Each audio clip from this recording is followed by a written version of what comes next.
How moms win custody. Just because you're a mom or because the kids are more bonded to you doesn't mean that you will win custody of your children. An award for child custody is not influenced by maternal preference. Rather, the courts in Maryland award child custody based on what's in the child's best interest. The legal system and family courts prioritize the welfare and well-being of the child above everything else when making this decision. Maryland Family Law Article 5-203D provides that if the parents live apart, then the court can award custody to either or both parents. The statute specifically states that neither parent is presumed to have any right to custody greater than the other. When preparing to fight for custody of your children, you should never think that you have an advantage.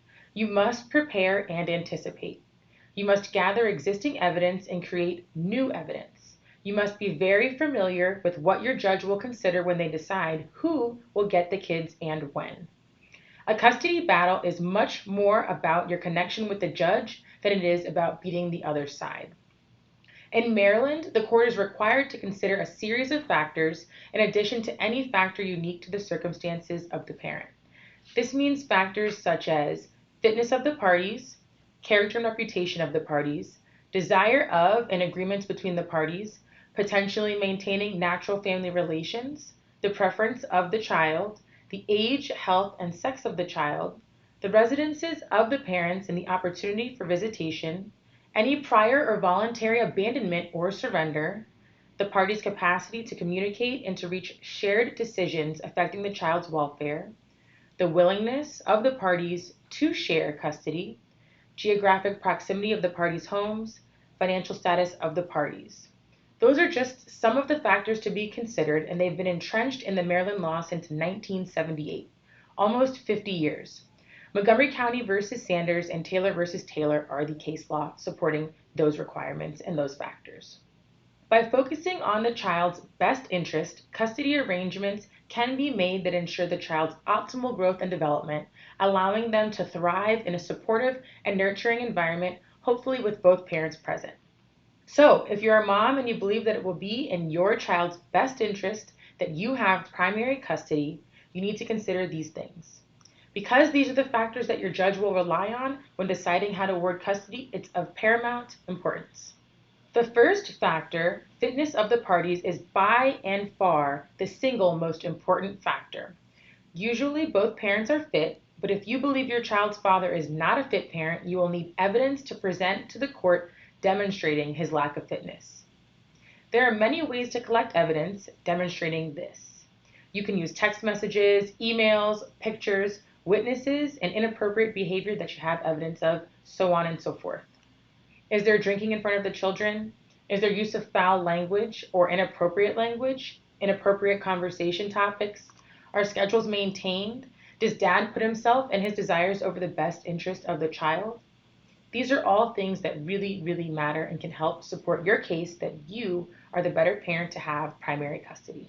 In addition to proving dad's lack of fitness, you should gather as much information as possible to support and prove that you are the fit parent. This type of evidence includes your participation with your child's schooling, their social life, and nurturing of the child. Are you the one that maintains the child's schedule? Do you get the kids where they need to be and on time? Are you the one that helps the children establish their social life? Are you the one helping the child with their extracurricular activities, packing their bags, and making sure they have everything they need to have a successful day, week, and month ahead? Examining the factors that we just spoke about will provide you a framework of things to do as you prepare for trial. For example, regarding the character and reputation of the parties factor, you can influence the court by creating character and reputation evidence for yourself. It's really, really important that you keep your social media clean. This is a representation of you, and it can go before the court. Assume that everything you do and say during a custody action will go before the court. So ask yourself, do I want to send this email? Do I want to have another drink? Do I want to send this text? What am I saying to my children's friends' parents? Would I say what I'm saying to my family members in an open court? While you cannot change the past, you can influence the future, and it's critically important that you do your best to do that. Modify your behavior and present yourself as the best parent you are and will be. It's very important that you continue to be involved with your child's schooling, continue volunteering for class trips, and even maybe join the PTA. It's so vital to show how involved and caring you are about your child's nurturing, well-being, both academically and personally. In addition to that, you have to keep your temper in control. Always. Again, going back to what I said earlier, please assume that anything you say or do will come before the court, and it's a reflection of your character and your fitness. Oftentimes, parents going through a separation and a divorce can become contentious, and they mess up their fitness as a parent by involving the child in their divorce.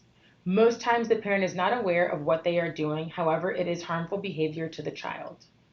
Telling the children that their dad is to blame for the family not being together, even if it's true, is not beneficial to the child, and it will backfire on you. Involving the children in the court matters, child support matters, and why dad may not be providing money to support them will also backfire. To the greatest extent possible, it is so important to keep your children out of the litigation process. Assure them that everything is going to be okay, and if they ask, you tell them that you and dad are going to work things out. Tell them that the judge is going to help get to the right decision. If your children tell you things about their dad, don't pry. Just receive what they say and take note. Just listen to them. Be available, but don't respond by smearing their dad. Tell them things like, I'm not sure why he would say that, or your dad and I both love you and we need someone to help us decide between what we want and what's best for all of you. Make sure that you keep the kids out of it and spare them the adult process and the litigation business. Another factor that can strongly influence the court's decision is the potentiality of maintaining natural family relations. You do not want to deny your children the other side of the family. It's just not right. So you can make sure your children participate in important extended family events, even if it encroaches on your access time just a bit. You should never say unkind words about your children's grandparents, cousins, aunts, or uncles. Disparaging the other party and their family can have a significant impact when seeking custody. Document all of your support and use it as trial evidence to show that you are committed to having your child be involved with their extended family as well. Next, I want you to consider the factor of residences of the parents and opportunity for visitation. The further away a party moves from the children and their school, the greater damage that parent does to their quest for custody. So be mindful when you pick up and leave or pick your place to live. This factor dovetails right into another important factor, potential disruption of the child's social and school life. So be mindful of your decisions and how they affect your child.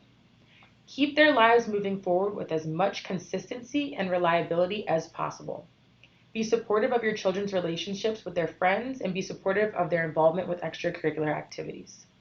If you are preparing for a custody battle with the child's other parent, be your best self every day. Show up with the right attitude and be mindful of the factors that we mentioned above. Don't disparage the other parent, maintain stability within your child's life, and do not involve your child in the litigation process. Be organized, document everything, and prepare your own evidence and create your own evidence to support that you are a fit parent. Remember, everything that you say and do could be presented before the court, so it's of the utmost importance that you show up as your best self every day for not just you, but for your child. And most importantly, get yourself an experienced attorney like myself, and I'd be happy to help you out. Thank you for watching the video, and we appreciate your time.